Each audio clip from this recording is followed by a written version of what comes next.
Bonjour à tous, on est le 23 février. Je n'ai toujours pas accouché.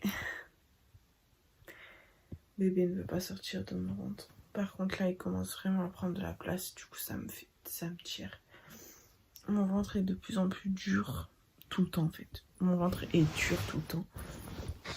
Et chose que je ne savais pas, c'est que quand t'as le ventre hyper dur, ça veut dire que ça contracte. Mais que tant qu'il n'y a pas de douleur, c'est pas forcément des contractions. Comme quoi bébé va sortir, c'est juste qu'il prend de la place. Après, fin de grossesse, ça grossit de plus de 300 grammes par semaine, donc voilà quoi. Donc mon bébé prend de la place. Ouais, ça commence à être presque désagréable quoi. Parce que ça tire tout le temps. En fait, c'est pas des contractions, c'est que soit j'ai le ventre dur, soit ça tire à mort. Et là, genre depuis hier soir, ça tire.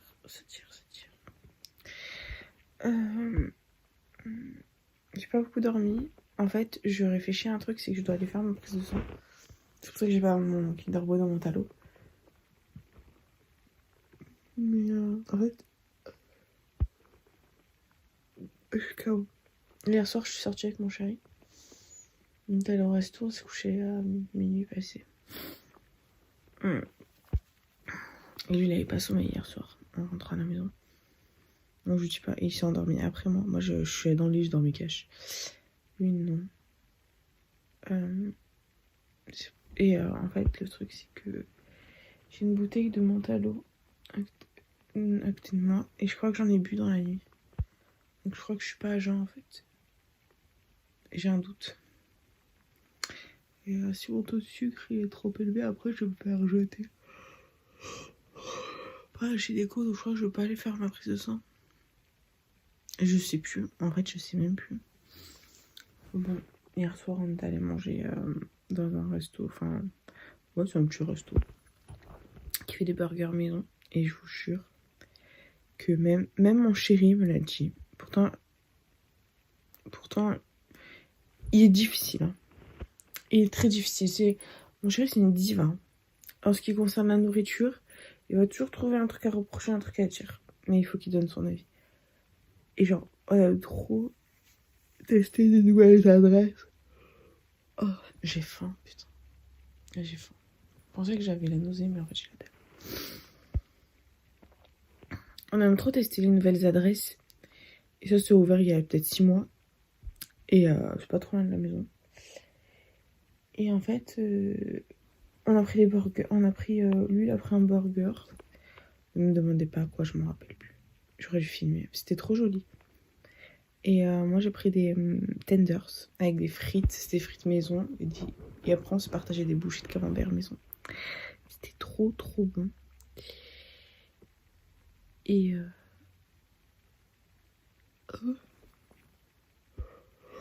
je baille. Et en fait, le truc, c'est que mon chéri m'a dit j'ai jamais mangé un burger aussi bon. Pourtant, c'est pas de lui. Hein. C'est pas de lui de dire. Il a dit le seul reproche, c'est que le steak, il était un peu trop petit. Enfin, pas assez copieux pour lui. Après, c'est un gros mangeur, mon chéri. Hein. Les frites, c'était super bonnes, c'était maison et tout. Les tenders, je n'ai jamais mangé de ma vie des tenders dans un resto. On parle pas des tenders qu'on fait à la maison, parce que... Ouais. Mais dans un resto... Oh, j'ai jamais mangé des tenders aussi bons. Mais c'est incroyable. J'ai jamais mangé des tenders aussi bons. Et genre, vraiment une tuerie. Et pourtant, mon chéri, il aime pas le poulet. Enfin, il est pas poulet. Hein. Et il a goûté. Il m'a dit, mais ils sont trop bons, ces tenders. Il m'a dit, ils sont pas secs. D'habitude, les tenders, c'est sec et tout. Il faut toujours les manger avec de la sauce. Là, t'avais même pas besoin de les manger avec la sauce et tout. C'était trop bon. Moi, j'ai pris tenders frites, franchement. C'était trop bon. Une fois, elle est sortie, on a papoté toute la nuit. Oh, papoté jusqu'à 1h du matin, quasiment. entre minuit et demi, 1h du matin. Et là, ce matin, t'avais travaillé, mais j'ai pas entendu son réveil. Je suis honnête, mais je l'ai entendu partir. Il m'a fait un bisou. Je l'ai entendu partir. Et là, il faut que j'aille me préparer pour la prise de sang. Je me rappelle plus, putain, si j'ai bu de la menthe à l'eau cette nuit ou pas. Je sais que je me suis levée à 4h du matin pour faire pipi. Je ne sais plus. Mais j'ai mangé des bons tenders hier soir, donc c'était super cool. Voilà. Sinon, bah, mal au... j'ai mal au ventre, c'est un grand mot. J'ai le ventre qui tire et qui est tout le temps dur. Donc peut-être que je vais perdre les os aujourd'hui. Peut-être que c'est un signe annonciateur. Hein, bon, voilà. On aimerait bien que bébé sorte à partir du 27. Donc si je pouvais rester enceinte, si mon bébé pouvait rester dans mon ventre jusqu'au 27, ce serait cool. Voilà, du coup aujourd'hui je vais appeler la maternité pour demander s'il y a une sage-femme qui peut me faire un monito vendredi, parce que j'arrive pas à trouver de sage-femme pour me faire un monito, parce que ma gynéco m'a prescrit un pour à partir du 25 si je n'ai pas accouché. Et je dois refaire une prise de sang le 26, sauf que le samedi dans les laboratoires c'est la guerre. Mais vraiment. Du coup, faut que j'aille. Enfin, au pire, j'irai dans le labo où je travaille moi, mais j'ai pas très envie d'y aller, quoi. Donc voilà. Mais je vais aller au petit labo à côté de chez moi, mais le samedi c'est la guerre. Enfin, la dernière fois que j'ai fait une prise de sang un samedi, j'ai dit plus jamais j'y vais le samedi. Et en fait, sur l'ordonnance, il y a marqué à faire absolument le 26 février, qui tombe un samedi. Et au pire, je ferai le 25, hein, c'est pas grave. Si vraiment si je téléphone et qu'ils me donnent pas de rendez-vous, je la ferai le 25. Et en fait, la dernière fois que j'ai fait une prise de sang un samedi, j'y suis allée un samedi à 9h. Parce que c'était une prise de sang, il fallait pas être à jeun. C'était la prise de sang de la trisomie 21. Et en fait, le truc, c'est que je suis arrivée à 9h au labo, elle m'a piqué à 11h. Dieu merci, il fallait pas être à jeun parce que j'aurais jamais tenu jusqu'à... En plus, c'était l'été. J'aurais jamais tenu jusqu'à 11h. Et en plus, la laborantine, mais après ça, je le comprends, je respecte. Je travaille en labo, je sais ce que c'est. Même si nous, c'était l'usine. C'est pas les petits labos de ville, enfin, non, c'est un gros labo.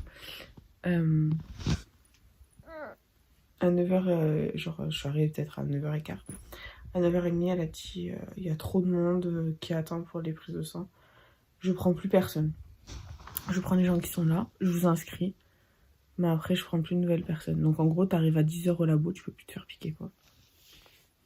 Parce que les labos, le samedi, ferment à midi.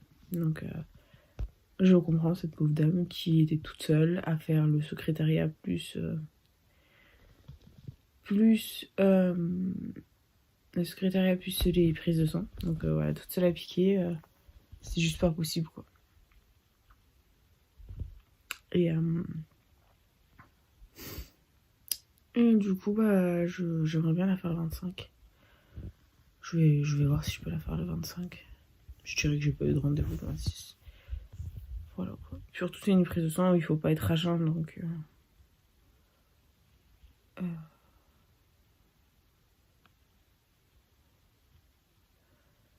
Donc, je vais voir.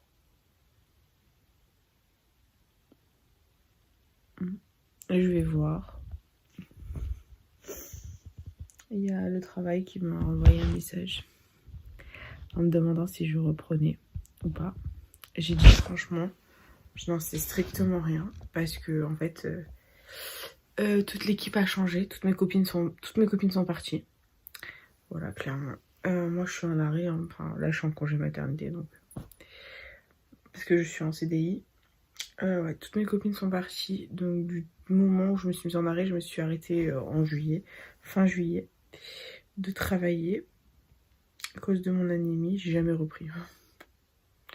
J'étais trop fatiguée. Et en fait, le truc, c'est que toutes mes copines sont parties. Mais genre, toutes. Et là, c'est une nouvelle équipe, un nouveau logiciel. Que des choses nouvelles, en fait. Et en fait, il faudrait tout réapprendre. Et ma chef, du coup, j'étais super copine. Enfin, j'étais copine avec elle, mais pas autant copine qu'avec mes copines, quoi. Qui me dit, est-ce que tu vas reprendre? J'ai dit, je sais pas. J'ai pas de moyen de garde pour l'instant. Et puis, pour être totalement honnête, j'ai pas accouché encore. Je suis à 39 semaines. Donc, je pense à mon accouchement, à ce que bébé arrive en bonne santé. Et dès que bébé est là, on va chercher une solution avec mon chéri et tout. Pour la garde et voir si je reprends ou pas. Donc, on y réfléchit parce que déjà, on n'a pas de place en crèche. Les assistantes maternelles, ça coûte une blinde. Et les micro-crèches, c'est la guerre aussi pour avoir des places. Apparemment, il y a certaines crèches qui demandent 2 parents en CDI. Bon, mon chéri, on est en CDI. Mais voilà, je veux dire, aussi, faut qu'on calcule, mon chéri et moi, le ratio investissement pour faire garder bébé et par rapport à mon salaire, en fait. En gros, savoir si je vais perdre de l'argent en faisant garder bébé à la crèche ou... je veux dire, voilà, si je perds de l'argent et si je prends un congé parental et que, en fait, je gagne plus d'argent en congé parental plutôt qu'avec bébé à la crèche, je vais rester à la maison, quoi. Donc ça, il faut qu'on calcule le ratio, mais on a dit qu'on le fera une fois que j'aurai accouché, que bébé sera en bonne santé. Donc voilà. Donc on verra bien. On verra bien. Et voilà. Je sais plus si j'ai bu de la mentalo cette nuit. J'ai la dalle, les gars, j'ai la dalle. Je sais plus. Ah oui, au final, j'ai oublié de vous dire. Mon chéri ne va pas faire son week-end à moto. Ne va pas faire de la moto ce week-end, pardon. Parce qu'il y a un de ses meilleurs amis, en fait, qui travaille avec eux dans l'entreprise familiale, qui fait l'anniversaire de son fils. Donc, ils restent tous dans le sud. Et ils ont reporté le week-end à moto. Mais ça va arriver, je pense, dans les prochaines semaines. Hein. Je pense que d'ici mars-avril, ils vont partir un week-end à moto. Du coup, mon chéri, il m'a dit, accouche après l'anniversaire. Je dis, on va essayer d'accoucher après l'anniversaire. Donc, je serre les fesses jusqu'au 26, inclus. Et à partir du 27, mon fils peut sortir. Voilà. Mais bon, là, vu que j'ai le ventre qui contracte tout le temps, le pire, c'est après manger, c'est l'horreur. Si ça contracte même le matin au lever, j'ai le ventre tout dur. C'est vraiment pas agréable du tout. Et c'est chiant. Je déteste avoir cette sensation de ventre dur.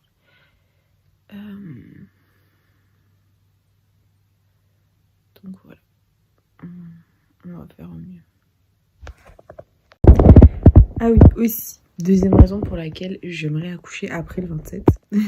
C'est que mon passe vaccinal se périme le 28. Donc, à partir du 28, je ne peux plus aller au resto. Je ne peux plus aller faire des choses normales. Parce qu'en fait, j'ai fait 2 doses. Et ma deuxième dose, je l'ai faite fin octobre. Et du coup, de base, c'était 7 mois. C'était valable 7 mois la deuxième dose. Sauf qu'aujourd'hui, c'est valable plus que 4 mois depuis le 15 février. Donc mon pass est bon jusqu'au 28 inclus. Donc j'ai demandé à ma gynéco si je devais faire la 3e dose enceinte ou pas, vu que là je suis à 39 semaines. Elle m'a dit non, c'est pas la peine. Elle m'a dit, j'ai dit pour le séjour à la maternité, il va me falloir un pass. Elle m'a dit non mais c'est pas grave, votre pass finit dans 2 jours. Elle me dit il finit une semaine avant Elle me dit on va pas vous refuser à la maternité parce que votre pass il il est périmé d'une semaine. Enfin, elle me dit, c'est pas grave, on fera un PCR. Elle me dit, par contre, c'était important pour le papa parce que c'est le seul accompagnant auquel vous avez droit. Et voilà, elle me dit, on y tient pour le papa. Mais elle me dit, on va pas vous refuser un accouchement parce que votre patient est périmé d'une semaine. Et elle m'a dit, franchement, elle m'a dit, faites pas une 3e dose juste avant accouchement. Elle me dit, ça sert à rien. Elle me dit, essayez de rester le plus en forme possible, en fait. Dans le sens où je peux avoir des effets secondaires de la 3e dose. Enfin, des effets secondaires classiques, quoi.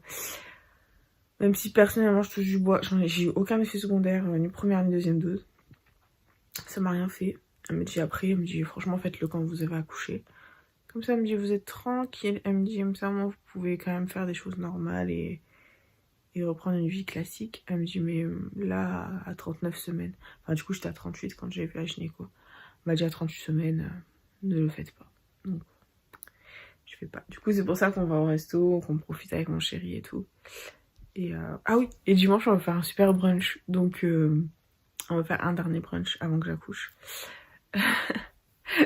Un brunch, mais pas à la maison, un brunch au resto. Donc, il faut absolument que dimanche, je n'ai pas accouché. Voilà, pour aller faire le super brunch. Et après je peux accoucher, c'est bon. Après, j'accouche, c'est pas grave. J'accouche le 28, c'est pas grave. Mais il faut que bébé sorte. Allez, à partir du 27, c'est bon. Je peux sacrifier mon brunch. Mais voilà, à partir du 27, ce serait très très très bien. Donc reste un petit peu au chaud jusqu'au 27, s'il te plaît, mon bébé. Il est 8. Il est 8h, je suis chez mes parents. En fait, j'ai fait une boulette. J'ai vraiment fait une boulette. J'ai bu de la menthe à l'eau cette nuit. Du coup, en fait, je me suis levée pour aller au laboratoire et j'ai bu de la menthe. Donc, j'étais pas à jeun pour faire ma glycémie. Du coup, ma prise de sang, je vais la faire demain. J'ai amené ma mère au travail, comme ça, vu qu'elle commence à 7h du matin. Et qu'elle travaille, vu qu'elle travaille en centre-ville, en fait, qu'il n'y a pas de parking employé. Je lui dis, bah, laisse papa dormir. Là, mon père, il dort encore. Et je t'amène travailler. Du coup, je l'ai amené travailler. J'ai mangé mon Kinder Bueno. J'ai bu mon menthol. J'ai bu un café. Comme le café cookie d'avant. J'ai trop apprécié. Je bois pas de café en temps normal. Mais celui du matin, j'apprécie trop. C'est trop cool. Du coup, j'essaie de faire un maximum de montage là. Parce que j'aimerais ne pas prendre mon ordi à la maternité. Parce qu'on sait que dans les hôpitaux, il y a toujours des vols. Donc, voilà, je stigmatise pas, attention. Je pars en connaissance de cause parce que j'ai travaillé en clinique privée. De toute façon, moi, je travaille dans le milieu hospitalier et on avait des vols tous les jours. Il y a des gens qui se faisaient voler des baskets, les portables, les portefeuilles, tout ça. Et je vous jure qu'il y avait des vols tous les jours. Après, on savait pas qui volait quoi. Mais honnêtement, il y avait des vols tous les jours. Du coup, j'ai pas très envie de prendre mon ordinateur à la mater. Mon téléphone, j'ai un téléphone pourri, donc je m'en fous. Mais voilà, du coup, j'espère que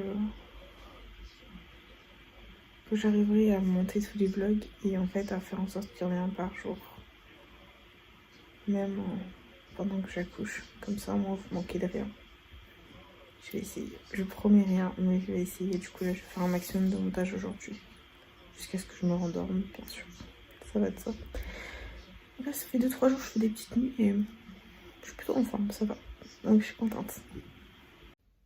Il est 10h. Je viens de dormir. Mon Dieu, j'ai une sale gueule. Il est 10h, je viens de dormir 1h30. Ça fait du bien. J'ai la tête dans le cul, mais ça fait trop du bien. J'ai trop bien dormi. Il est un peu moins de 14 heures. J'ai fait plein de montage. Là, je vais continuer. Je vais me mettre dans mon lit avec mon chat. Je vais vous filmer mon chat, c'est drôle. Quoi vous dire de plus? J'ai rien fait de ouf. J'ai fait 3 courses ce matin. Je voulais acheter de la viande, du poisson et tout, mais c'était pas joli. Enfin, c'était même pas d'aujourd'hui et tout. C'était pas joli. Les légumes, c'était pas beau. Je suis fanée. Les gars, je me suis acheté des couches pour le postpartum. Mais genre les couches. Bon, après, j'ai acheté parce que je me dis que si je saigne beaucoup, au moins j'ai ça. Vous savez, les couches de vieux, là, les ténards. J'ai acheté ça. Je me dis que peut-être que je vais en avoir besoin en fait. Et voilà, bon, c'est pas grave. Hein. Voilà, faut assumer son postpartum. Je vais signer comme une vache, donc bon, voilà. Hein, on va pas rester dans la délicatesse, hein, voilà. Faut assumer la réalité. Mon fils ne veut pas sortir. C'est très bien ainsi, hein, parce que il faut qu'il sorte à partir de dimanche. À partir de dimanche, il fait ce qu'il veut, il sort quand il veut, il n'y a pas de souci. Il faut que j'appelle la maternité, savoir s'il y a quelqu'un qui me parle de monito qu'on m'a prescrit pour vendredi. Ah oui, il faut que j'appelle le laboratoire. Je vais l'appeler de suite pour prendre rendez-vous pour la prise de sang samedi. Voilà, ok. Donc, je vais appeler le laboratoire de suite. Sinon, je vais oublier. Comment ne pas mourir d'amour face à ça? La beauté. Voilà la beauté, on sait qu'on parle d'elle. Mon amour, t'es trop belle. Il est 15 h. Je vais aller chercher ma mère au travail parce que mon père est sorti avec son copain. Donc, avec son pote. Donc, je vais aller chercher ma mère. Mon chéri, ce soir, il a envie de manger des... J'arrive pas à le dire. Sukiyaki. Je crois que c'est ça, attendez. Je vérifie le nom. Sukiyaki, je crois que c'était... Comment ça s'appelle? Est-ce qu'il veut manger des sukiyaki? En fait, il veut manger des sukiyaki ce soir. C'est une fondue japonaise. Et il faut aller au resto pour manger parce que soit on les fait maison, soit on va au resto. Et je crois qu'on va aller au resto ce soir.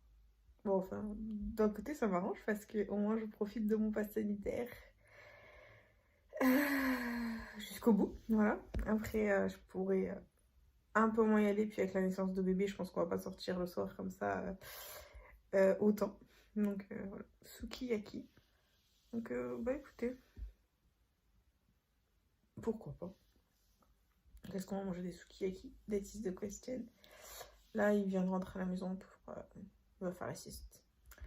Donc je vais le laisser comater. Et moi, je vais aller chercher ma mère au travail. Et après, je vais le rejoindre à la maison. Mais je fais pas la sieste. Hein. C'est bon. On en a marre de faire la sieste.